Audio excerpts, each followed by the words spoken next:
وتصرف عني كل شر بحقه. بسم الله والحمد لله والصلاة والسلام على سيدنا رسول الله سيدنا محمد بن عبد الله وعلى آله وصحبه ومن والاه ولا حول ولا قوة إلا بالله نوينا التعلم والتعليم والنفع والانتفاع والتذكر والتذكير والإفادة والاستفادة والحث على التمسك بكتاب الله وسنة رسوله والدعوة إلى الهدى الدلالة على الخير ابتغاء وجه الله ومرضاته وقربه وثوابه من الله تعالى. يقول المصنف رحمه الله تعالى في كتابه إلى أن قال حكم رطوبة فرج المرأة. Insyaallah kita akan membahas tentang hukum cairan vagina seorang wanita. Sebelumnya kita sudah bahas tentang hukumul bayd, hukum telur. Telur apa saja? Kita sudah sampaikan bahwasanya hukum telur itu tahirun idza kana min haywanin tahirin. Maka hukum telur itu adalah suci jika berasal dari haiwan suci. Seperti apa haiwan suci selain ayam selain bebek? Ya mungkin telur buaya. Buaya suci gak? Suci. Atau telur ular. Itu juga suci. Jadi hukumnya sesuai dengan haiwannya. Walau ghaira ma'kul, meskipun binatang tersebut yang bertelur tidak halal untuk dimakan dagingnya, maka hukum telurnya tetap suci jika haiwannya suci. Ini kita bahas sebelumnya. Sekarang kita masuk ke pembahasan tentang hukum rutubatil farji, yaitu hukum cairan vagina wanita. Nah ini khususnya buat yang udah nikah nih. Ya, cairan vagina itu najis apa kagak? Nah, di sini akan dijelasin oleh ulama kita. Di sini kata ulama kita, wahya ba'un abyadun mutaraddidun bainal madhi wal araq. Yang namanya cairan vagina itu adalah cairan yang putih, yang mirip dengan madhi dan keringat. Ya, dia mirip madhi dan apa? Dan keringat. Yang keluar dari bagian luar atau dalam vagina. Kadang dari luar sekitar vagina, kadang dari dalam. Maka di sini kita akan bahas hukumnya. Ya mungkin kita ataupun istri kita mengalami ada cairan keluar, apakah perlu dia ganti pakaiannya, ganti celananya dan lain sebagainya. Di sini kita akan sampaikan hukumnya. Kata ulama kita disebutkan dalam kitab At-Tuhfah, tanqasimu ila thalathati aqsam.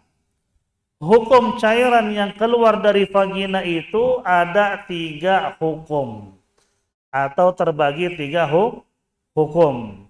Catat baik-baik ya. Cairan dari vagina wanita itu memiliki 3 hukum.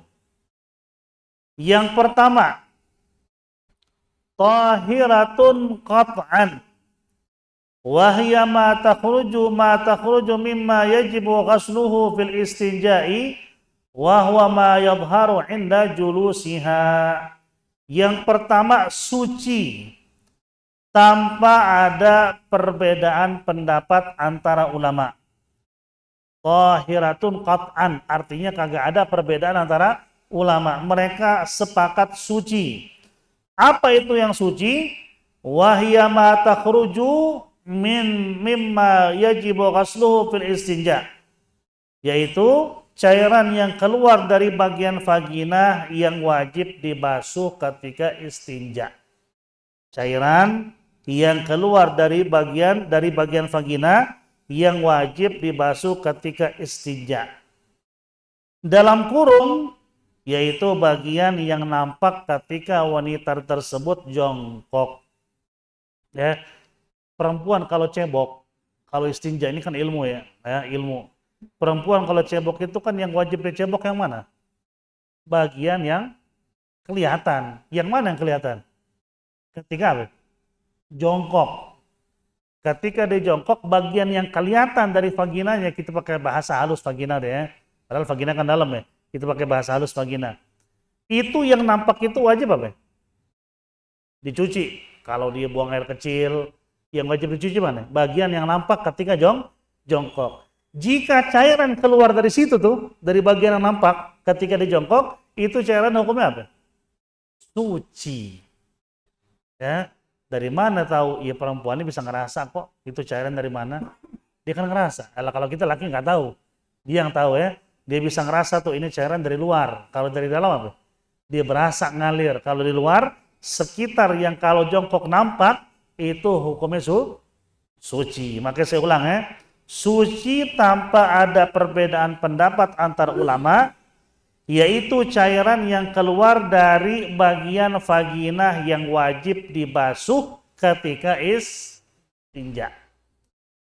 Yang keluar dari bagian vagina yang wajib dibasuh. Yang mana yang wajib dibasuh? Tadi ketika jongkok yang nampak. Jadi kalau ada cairan yang keluar dari situ tuh ketika jongkok nampak tuh, itu kan wajib kalau cebok wajib tuh. Nah, kalau dari situ keluar hukumnya apa tadi? Suci. Pertanyaannya kalau ada yang nanya dari mana tahu? Iya perempuan yang tahu. Kita mah laki kagak tahu. Jadi kalau perempuan nanya sama ente nih, "Pak, ini ada cairan keluar, najis apa kagak?" Ente tanya, "Itu cairannya keluar dari mana?" Dari dalam apa bagian luar? Bagian luar itu maksudnya bagian yang nampak ketika apa? Jongkok yang wajib dicebok. Ketika dikencing kan wajib cebok tuh yang kelihatan tuh. Nah, kalau keluarnya dari situ, kita bilang apa? Suci. Nah, kan yang tahu dia. Lo ngerasa keluar dari dalam apa kagak? Nggak tahu gue. Kelihatannya sih dari luar, kalau dari dalam berasa. Langsung kita bilang apa? Suci itu cairan. Itu yang pertama ya. Paham gak nih kata-katanya? Coba ente perhatikan baik-baik kata-katanya. Yaitu cairan yang keluar. Dari mana keluar? Dari bagian vagina yang wajib dibasuh ketika istinja. Mana bagian vagina yang wajib dibasuh ketika istinja? Yang nampak ketika jongkok. Perempuan kalau sudah kencing atau buang air kecil, dia harus cebok, ngebersihin bagian yang nampak dari apa? Vaginanya. Ini bagian yang nampak yang wajib dibersihin tadi kalau cebok. Kalau ada cairan yang keluar dari situ, hukumnya apa? Suci. Karena dianggapnya bagian dohir. Bagian dohirnya atau bagian apa? Bagian depan daripada vagina itu suci. Itu yang pertama. Yang kedua, najisatun qat'an. Yang kedua, najis tanpa ada perbedaan pendapat antara ulama. Najis tanpa ada perbedaan pendapat antara ulama. Yaitu apa? Wahiya ma takhruju min wara batinil farji. Wahwa ma la yasilhu dzakarul mujami'. Yang disebut najis itu yaitu cairan yang keluar. Catat dulu. Cairan yang keluar dari bagian dalam vagina. Cairan yang keluar dari bagian dalam vagina. Dari mana kita tahu itu bagian dalam? Yaitu yang tidak terjangkau oleh dzakar lakinya. Kita nggak mau sebut terlalu vulgar ini musola ya. Mana bagian dalam yang nggak bisa dijangkau oleh dzakar suaminya? Ketika dia berhubungan suami istri, ya alat dzakar si laki masuk, itu bagian yang nggak sampai dzakar itu bagian dalam namanya itu. Jadi kalau keluar dari situ apa hukumnya? Najis. Kenapa? Karena bagian paling dalam yang nggak terjangkau oleh apa? Oleh dzakar suami. Kita bahas suami. Kita nggak bilang dzakar laki, berarti kan kita zina kalau begitu ya. Suami ya, dzakar suami nggak sampai ke situ. Itu bagian dalam. Jadi kalau cairannya keluar dari situ, bagian dalam yang nggak bisa dijangkau oleh dzakar suami, maka hukum cairannya apa? Najis. Kembali lagi, dari mana kita tahu?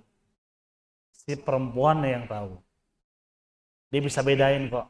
Kalau kita nggak bisa bedain, yang bisa bedain siapa? Dia sendiri. Jadi itu yang kedua, najis, kesepakatan ulama najis, nggak ada perbedaan pendapat. Yaitu cairan yang keluar dari bagian dalam vagina yang tidak terjangkau oleh zakar suaminya. Artinya zakar suami masuk tuh nggak terjangkau, masih dalam lagi, dari dalam tuh keluar, itu namanya apa? Najis.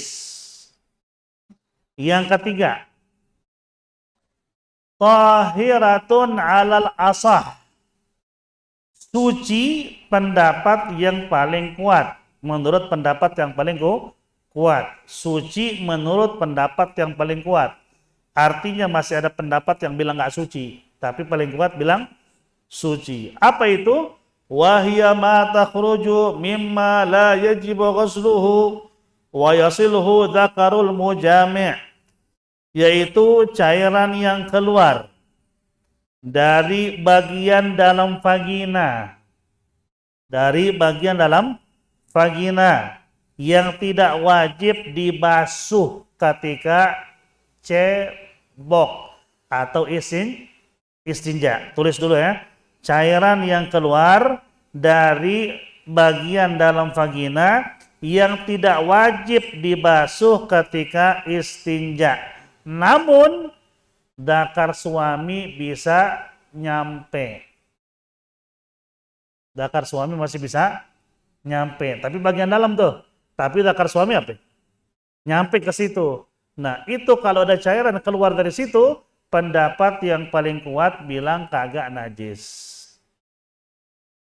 Gimana sih gambarannya? Begini deh, anak kasih gambaran deh. Tapi nggak usah pakai tangan ya. Nah, ini anggap vagina nih. Ini vagina nih. Tadi kita bilang kalau bagian dohir ini nih. Anggap kalau dia jongkok, ini bagian dohir nih. Ini kalau keluar dari sini apa hukumnya tadi? Suci. Yang kedua, najis. Yang mana?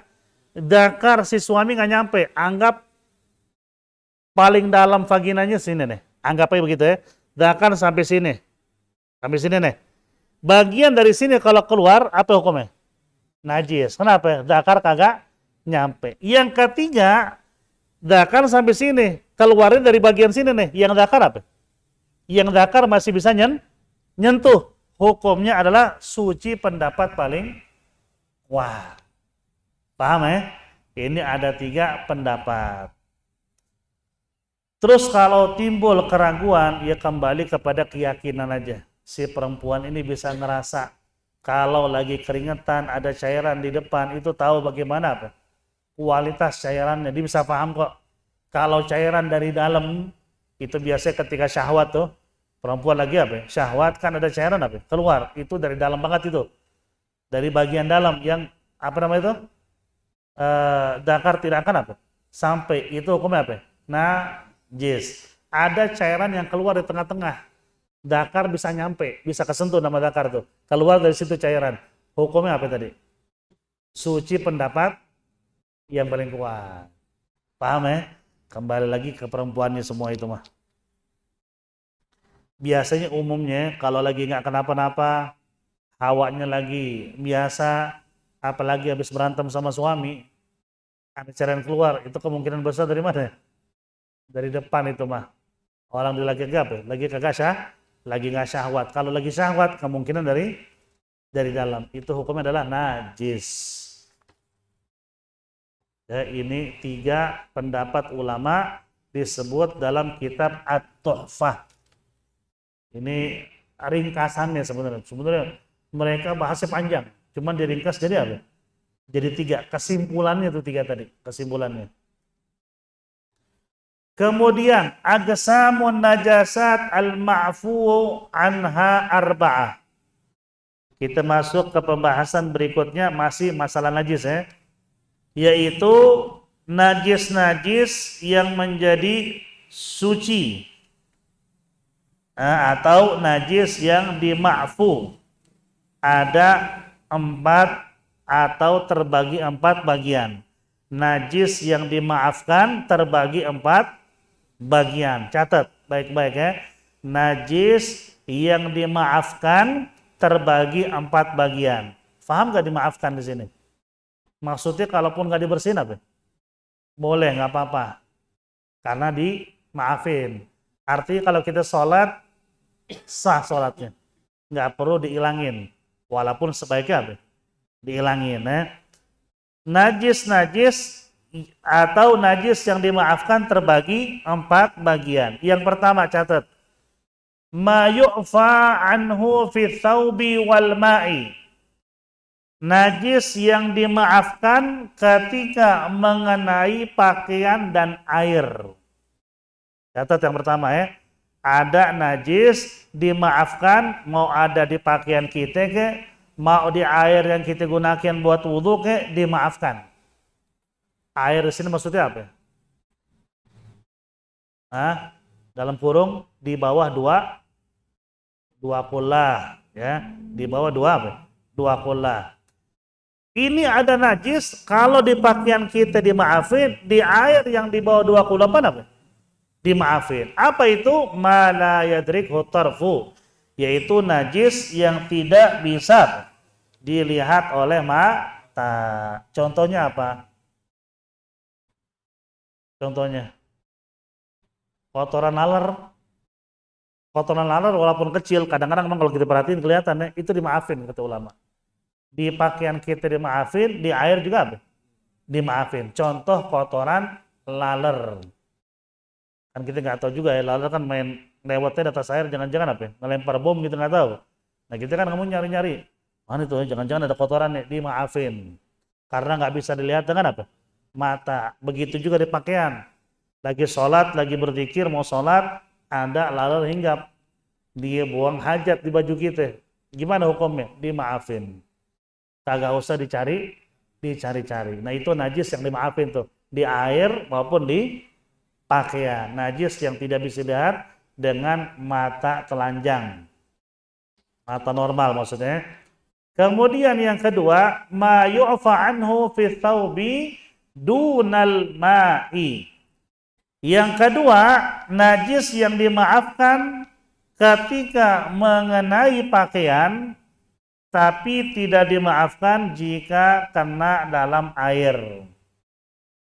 Yang kedua, najis yang dimaafkan ketika mengenai pakaian, namun tidak dimaafkan jika masuk ke dalam air. Air apa sedikit? Air sedikit ya. Ingat ya, air sedikit. Kita bahas air sedikit, bukan air banyak. Walaupun memang nggak dibahas di sini. Ya logika aja, yang dimaksud adalah air sedikit. Kalau air banyak apa? Aman, harus berubah warna, rasa, bau. Ibaratnya kita punya kolam renang, sapi mati di dalam. Selama bau, rasa, warna nggak berubah, apa hukumnya? Suci, mau ada sapi sekalipun. Nah itu bedanya dengan air sedikit. Yang dimaksud air sedikit ya, dimaafkan di pakaian tapi tidak dimaafkan di air. Yaitu sedikit darah. Ya, sedikit darah. Sedikit darah di pakaian dimaafin. Sedikitnya seperti apa? Enggak lebih besar dari logam, lebih kecil dari logam. Itu juga perkiraan. Misalnya ada cipratan air darah nih. Kita perkirakan aja nih. Nih kalau darah dikumpulin ada gak segede logam? Ternyata enggak, dimaafin. Tapi kalau di air setetes masuk udah najis.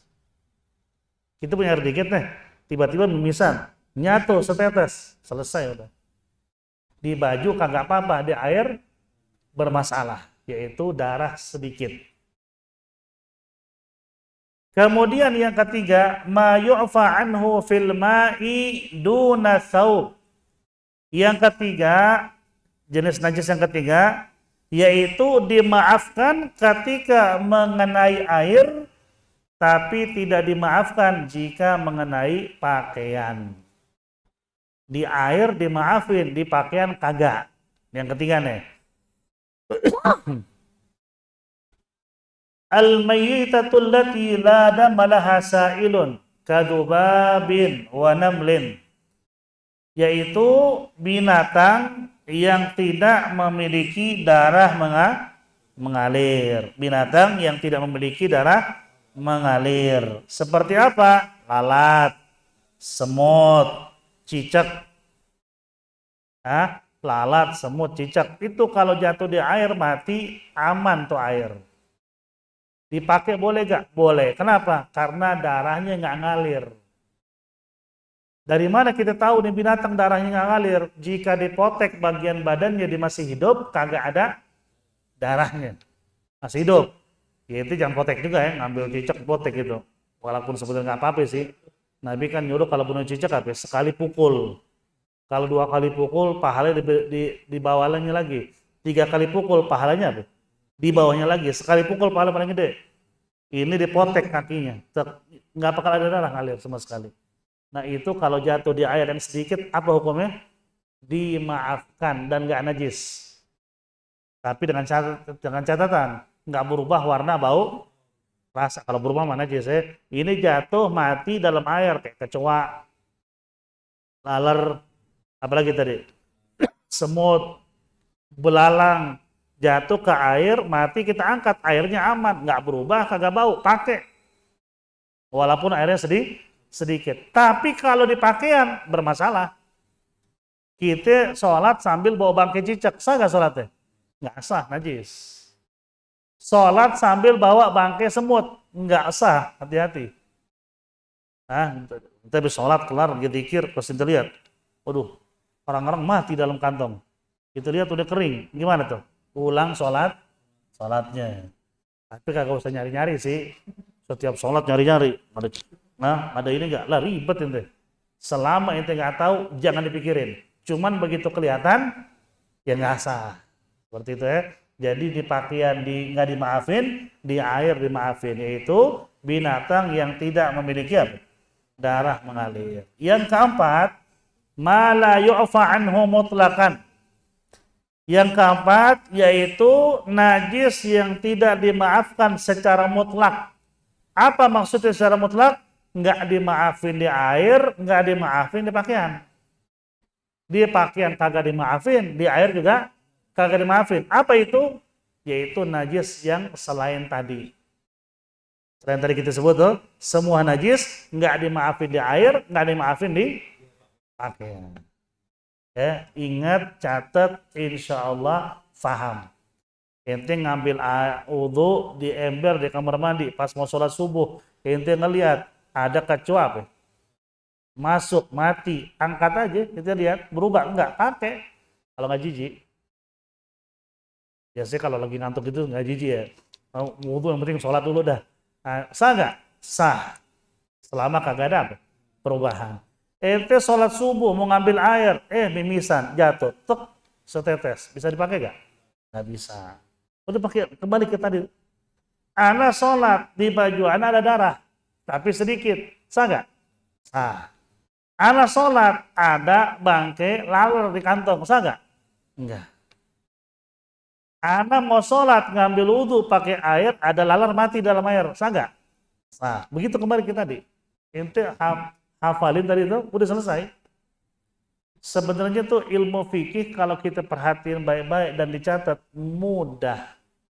Cuman kalau nggak dicatat emang bercabang-cabang masalahnya. Banyak masalah-masalah yang mungkin kita jarang bahkan nggak pernah dengar ketika kita muamalah sehari-hari di luar. Seperti kemarin yang sempat bahas tuh.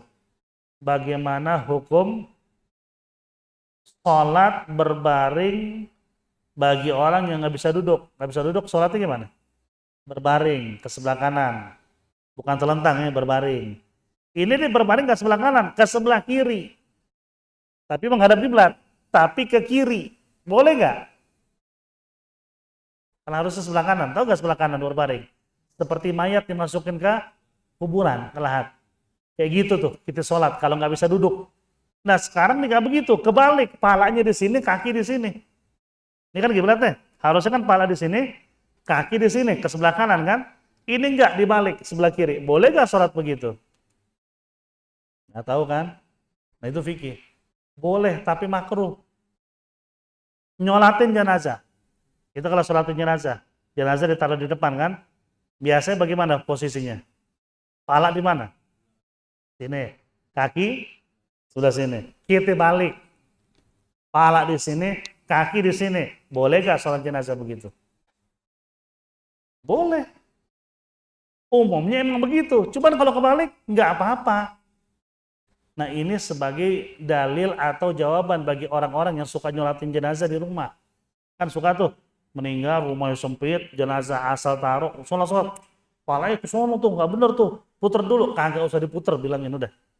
Mau kebalik pun boleh, yang penting menghadap kiblat. Udah, nggak usah repot. Nah itu fikih. Kalau kita nggak belajar, nggak tahu pasti. Sholat jenazah, tapi pala di sono, kaki di sono. Oh pasti ribut kita di masjid. Nggak boleh itu. Pala harus di sono, berantem, padahal kagak. Gara-gara kita bodoh aja kagak ngaji. Kalau ngaji apa? Insya Allah paham. Nah itu pentingnya fikih. Ya, fikih itu buat kehidupan kita sehari-hari. Biar nggak salah dalam beribadah dan nggak salah dalam menyampaikan hukum. Makanya dicatat baik-baik. Dan insya Allah berikutnya kita akan masuk ke pembahasan tentang an-najasat allati tathuru bil istihalah. Jenis najis-najis yang menjadi suci dengan istihalah. Istihalah itu artinya apa namanya? Berubah menjadi suci. Dari najis bisa berubah jadi suci. Ada beberapa najis tuh. Sebenarnya kan ada najis, ada bukan najis. Ingat ya, yang namanya najis nggak akan bisa jadi suci. Contohnya apa najis? Kencing. Kencing bisa nggak? Ente masukin zat apa, minyak wangi, kasih bibit, bisa jadi suci? Nah, nggak bisa. Kencing ente campur dengan air, ente aduk-aduk biar jadi suci? Nggak bisa. Yang namanya najis tetap najis. Kotoran, haiwan, manusia, najis nggak? Najis, nggak bisa berubah jadi suci. Cuman ada beberapa najis tapi bisa berubah apa? Jadi suci. Nah itu yang akan dibahas. Kalau mutanajis bisa berubah jadi suci. Apa itu mutanajis? Sesuatu yang suci kena najis. Baju kena najis disebut apa nih? Mutanajis. Aslinya suci kena najis. Nah itu disebut mutanajis. Yang namanya mutanajis bisa dibersihin nggak? Bisa, tinggal cuci aja. Kalau yang namanya najis, arti najis apa di sini? Emang dianya najis, bukan suci jadi najis. Emang dianya najis, benda najis. Nggak bisa jadi suci kecuali yang akan disampaikan di kitab ini. Ada beberapa jenis najis yang bisa disucikan. Kita bahas yang pertama nggak apa-apa ya. An-najasatul lati tathuru bil istihalah. Jenis najis yang menjadi suci dengan istihalah. Apa itu istihalah? Perubahan sesuatu dari sifat ke sifat yang lain. Berubah dari sifat najis menjadi sifat suci. Itu disebut istihalah. Ya, yaitu perubahan sesuatu dari satu sifat ke sifat yang lain. Itu disebutnya istihalah atau bahasa Arabnya inqilabu syai' ay tahawuluhu min sifatin ila sifatin ukhra. Ya, berubahnya sesuatu dari suatu sifat ke sifat yang lain. Apa itu najis yang bisa suci? Yang pertama kita bahas al-khamru idza takhallalat bi nafsiha, yaitu khamar. Apa itu khamar? Arak. Khamar itu arak. Apa ya bakal bahasa orang anak muda sekarang ngomongnya apa tuh? Iyo kayak topi miring kayak apa ya, pokoknya begitu-begitu dah. Umumnya disebutnya apa? Khamar. Khamar ya. Khamar diambil dari kata takhmir. Takhmir artinya menutupi. Karena ketika orang minum itu ketutup akal sehatnya.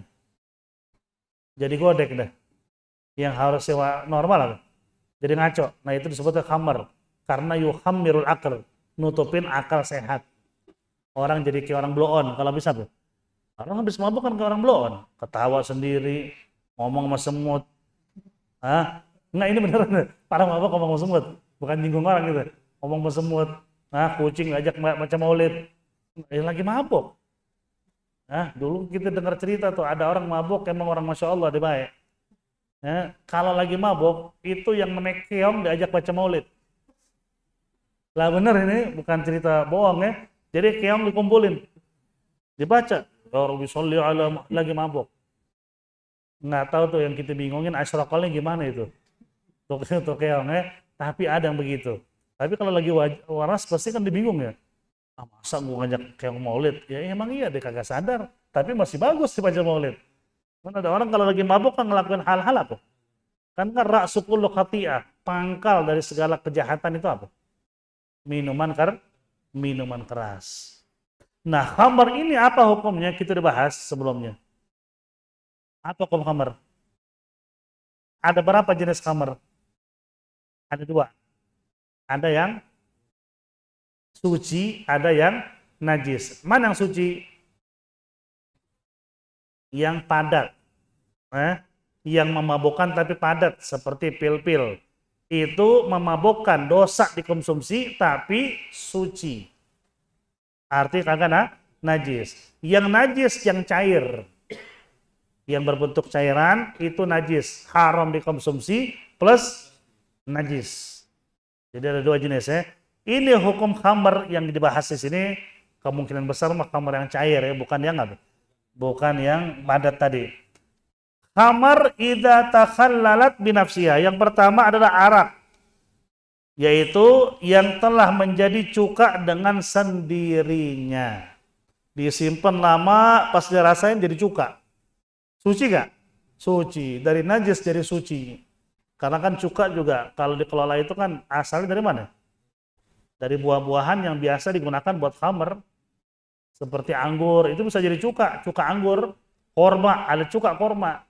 Kalau sekarang nggak tahu deh ada apa enggak ya. Dan macam-macam jenis cuka. Nah ini cuka, kalau sudah menjadi cuka, dicicipin rasa cuka, itu khamar jadi suci. Tapi dengan catatan apa? Berubah dengan sendirinya. Kalau berubah karena dimasukin sesuatu, apa hukumnya? Kata ulama begini, jika dimasukin sesuatu, tapi yang dimasukin itu najis, maka tidak akan pernah menjadi suci. Walaupun diangkat sebelum berubah jadi cuka. Contoh gini, ini khamar kalau disimpan 10 hari baru berubah jadi cuka. Dimasukin sesuatu yang najis, anggap aja nggak tahu deh, mungkin alkohol, dimasukin tambahan alkohol, ya jangan alkohol deh, nggak bisa dipisah ya, benda yang bisa dipisah lah, anggap aja, dimasukin ke dalam tuh cuka, baru 6 hari diangkat, baru 6 hari apa? Diangkat, hari ke-10 jadi cuka, suci nggak? Enggak, kata ulama. Kenapa? Karena yang dimasukin apa? Perkara yang najis. Ada khamar dimasukin sesuatu yang suci. Dalam 10 hari bisa berubah jadi cuka. Dimasukinlah mungkin kayu, anggap deh, masukkan kayu ke dalam. 6 hari sebelum jadi cuka diangkat tuh kayu. Pas 10 hari jadi cuka, suci gak? Karena diangkat sebelum jadi cuka loh. Suci gak? Kata ulama suci. Asalkan tuh kayu kagak nggak hancur di dalam. Kalau di serpihan tuh kayu apa? Dianggap tetap najis karena dianggap berubah gara-gara ada kayu. Cuman kalau diangkat sebelum perubahan dan nggak ada yang terpisah, berubahnya setelah itu, maka dianggap suci. Ya. Gini aja kesimpulannya, nggak usah jauh-jauh mikir deh. Pokoknya khamar berubah dengan sendirinya, selesai. Dicampurin sesuatu jadi cuka, tetap najis. Dan begitu ya poin utamanya deh. Nanti kita bahas di kitab yang selanjutnya aja. Biar nggak pening. Ini yang pertama. Ai syai'un 'alaiha. Biduna idhafati syai'in 'alaiha. Tidak dicampur dengan sesuatu ke dalamnya. Berubah jadi cuka, maka dia menjadi suci. Khamar ini adalah perkara yang diharamkan, bahkan termasuk apa? Amalus syaitan, perbuatan setan. Sampai kata Allah, fajtanibu, hindarilah minuman keras. Kan pernah dulu ada seorang wanita, dia suka dengan satu orang nih. Ini orang miskin sebenarnya. Cuman emang tampan. Ini perempuan suka, pengen banget ngelakuin maksiat sama dia. Ini orang yang tampan soleh. Baik. Soleh, Masya Allah, baik dah. Cuman gimana caranya supaya mau ngelakuin, diajaklah sama temennya nih si perempuan ini. Pura-pura disuruh ke rumah, ngebenerin sesuatu di rumah. Pak, bisa benerin sesuatu gak di rumah si itu tuh teman saya? Oh bisa. Dia masuk. Begitu dimasuk, dikunci pintu oleh perempuan. kunci dah. Sekarang lo pilih. Kata nih perempuan nih. Antara minum khamer atau ngelakuin zina dengan saya atau bunuh anak saya. Ayo. Harus lakuin salah satu. Kalau enggak gue teriak nih. Mau bilang lo memperkosa. Dia kunci pintu, dia mau teriak. Ya kan orang di dalam rumah dia. Pasti warga percayanya apa? Benar-benar berkosa. Padahal yang jahatnya perempuan. Suruh pilih antara bunuh anaknya, ngelakuin zina dengannya, atau minum khamar. Dia mikir. Zina dosa besar, gue takut. Bunuh orang apalagi. Kayak dosa pribadi cuma khamar doang kata dia. Diminum.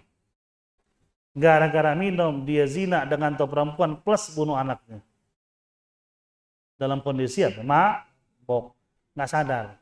Makin terlihat begal. Begal itu biasa sempoyongan dia. Dia borgol sama polisi juga masih selengean. Begitu sampai kantor polisi mau dihilang, efeknya baru nangis. Urusan ada nangis. Padahal udah digebukin, nggak berasa tuh lagi digebukin tuh ketawa. Begitu hilang, gua nggak salah. Ya lagi lo habis mabok. Makanya bilang orang sampai berani bunuh orang di jalan pasti ada pengaruh minuman atau pil-pil yang ngerusak otak. Karena orang ketika lagi sadar nggak secepat itu berani bunuh orang. Karena kan nggak mudah bunuh orang, ngilangin nyawa orang. Itu lagi emosi gimana pun juga mikir ngilangin nyawa orang. Kecuali ada apa? Dampak khamar atau kesurupan, bisa kalau kesurupan. Saking marahnya apa? Iblis masuk, oh, bisa aja tuh. Cuman biasanya umumnya enggak. Preman sepreman-premannya kalau lagi sadar enggak akan nyakitin orang. Tapi kalau habis minum, udah jangan deket-deketin dah. Namanya juga preman. Nah itulah dampak buruk dari khamar. Minum yang enak-enak, ada kopi, ada teh, ada sirup, enak-enak banyak. Kagak usah minum yang aneh-aneh. Bahkan secara medis, khamar merusak saraf-saraf. Saraf yang penting itu bisa rusak gara-gara khamar. Bahkan sekarang di negara-negara barat, khamar yang dijual bebas mulai dikasih aturan tentang kadar alkoholnya. Karena kejahatan semakin apa? Meningkat gara-gara mabuk. Alhamdulillah Islam melarang kita mabuk, haram. Ternyata emang Allah memperhatikan dampak buruknya. Di samping itu perintah untuk ditinggalkan, dampak buruknya luar biasa. Maka kita bersyukur, jagalah Islam iman kita sampai akhir hayat kita, mudah-mudahan amin ya rabbal alamin. Cukup yang pertama dulu. Insya Allah yang berikutnya kita akan sampaikan di pertemuan yang akan datang insya Allah ta'ala. Wallahu a'lam bishawab. Seperti biasa, ada yang mau ditanya, dipersilakan. Fadhlu. Di luar pembahasan boleh.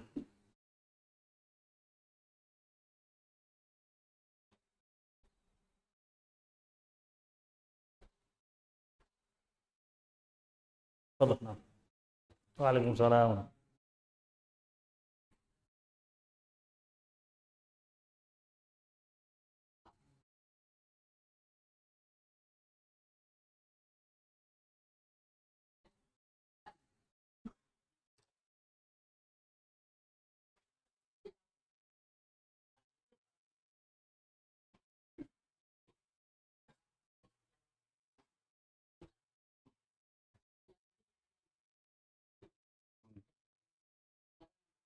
Nah,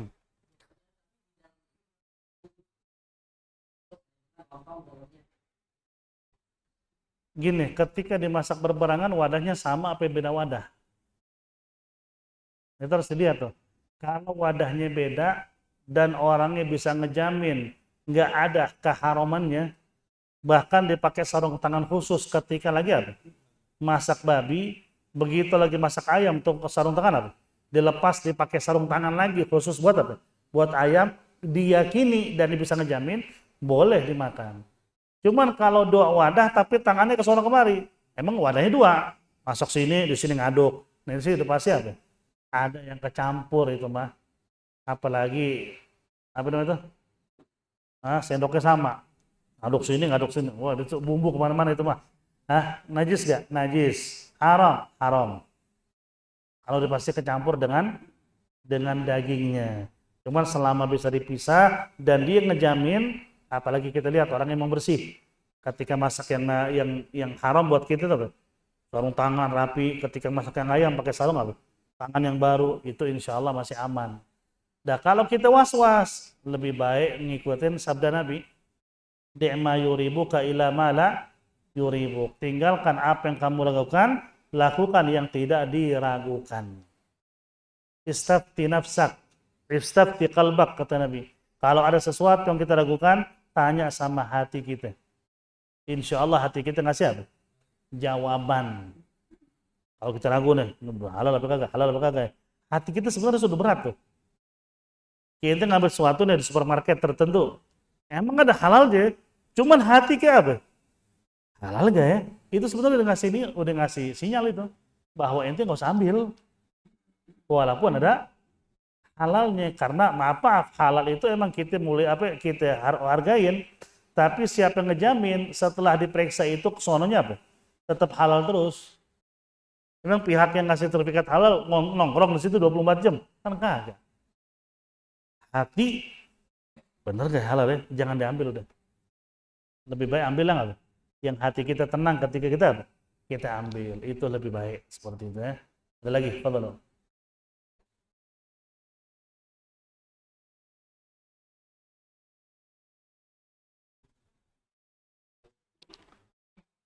Fadhal. Warisan ya.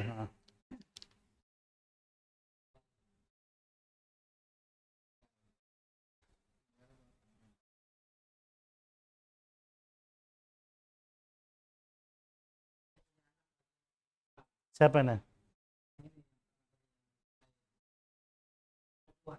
Ah, ya, istri meninggal.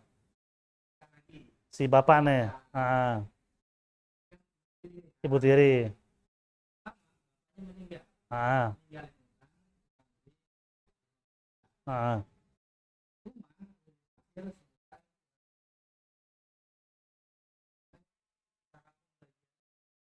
Nah,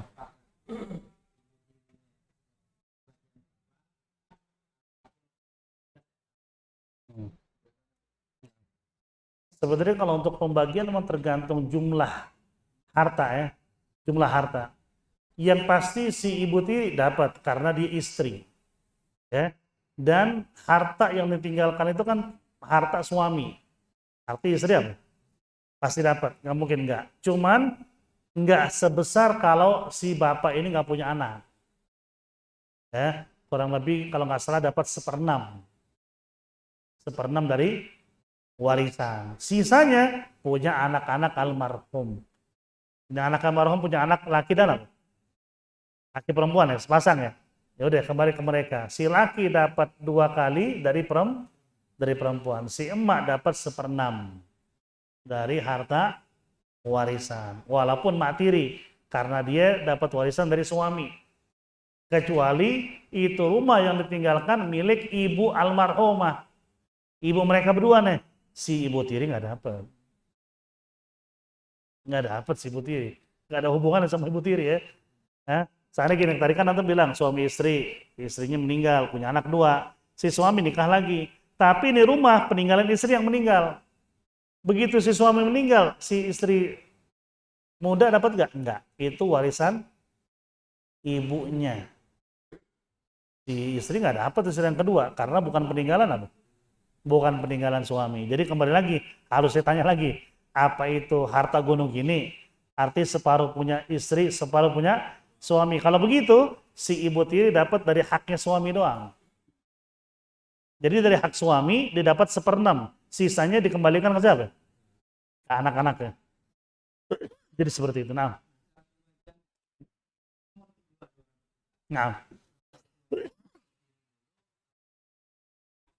bareng-bareng dibagi bareng-bareng, namanya warisan harus dibagi bersamaan. Ah, terserah, dibagi langsung boleh, punya istri ibu tiri dikeluarin boleh. Pokoknya di saat itu begitu duit ada dibagi. Mau duluan si anak boleh, mau si ibu tiri boleh. Cuman lebih afdal emang dibagi langsung di situ udah dipecah. Jadi 1/6-nya berapa? 200 juta 1/6-nya berapa? Kira-kira. Ayo, nah ahli matematika nih. Lulusan lulusan kampus semua nih rata-rata. Hah? 1/6 berapa? 30 jutaan dari 200. 30 juta anggap ya. Itu haknya si ibu tiri. Sisanya berapa? 170 juta. Si laki dapat 2 kalinya perempuan. Nah. Oh, jadi utang almarhum gimana ya? Ini 200, tapi plus utang. Utang dulu dibayar, baru warisan. Iya. Ya, 1/6 dari 150 juta. 1/6-nya berapa itu tadi tuh? Lebih kecil lagi dah. Hah? Iya, 1/6. Nah, sisanya baru dibagi buat si anak tadi. Si laki dapat 2 kali seperempuan. Tapi seperempuan susah. Mau dibagi rata, ntar dulu. Dibagi sesuai syariat dulu.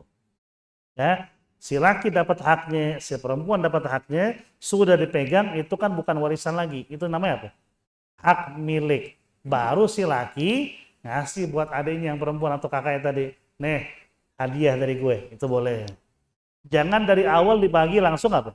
Rata. Nggak boleh. Warisan harus sesuai syariat dulu. Kalau sudah di tangan, namanya udah hak milik, bukan warisan lagi. Baru si laki kasih. Mau kasih semua ke saudara yang perempuan juga nggak apa-apa. Kalau sudah jadi apa? Jadi hak milik. Ya, seperti itu. Ada lagi? Lahir.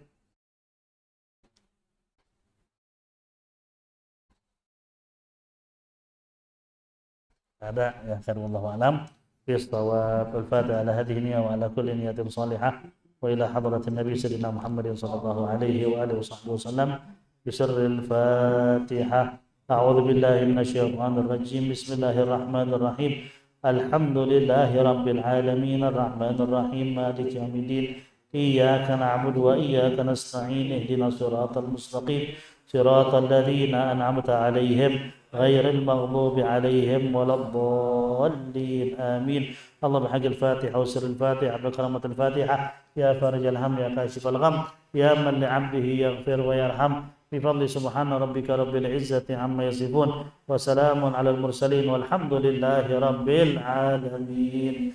يا ربنا اعترفنا بأننا اقترفنا وأننا أسرفنا على لظى أشرفنا فاتب علينا توبة تغسل لكل حوبة واستر لنا العورات وآمن الروعات واغفر لوالدينا ربي ومولودينا والأهل والإخوان وسائر الخلان وكل ذي أو جيرة أو صحبة مسلمين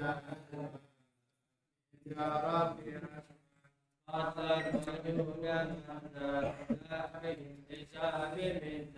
بالمصطفى الرسول نحظى بكل سول صلى وسلم ربي عليه وآله والصحب عداد الصحب والحمد لله.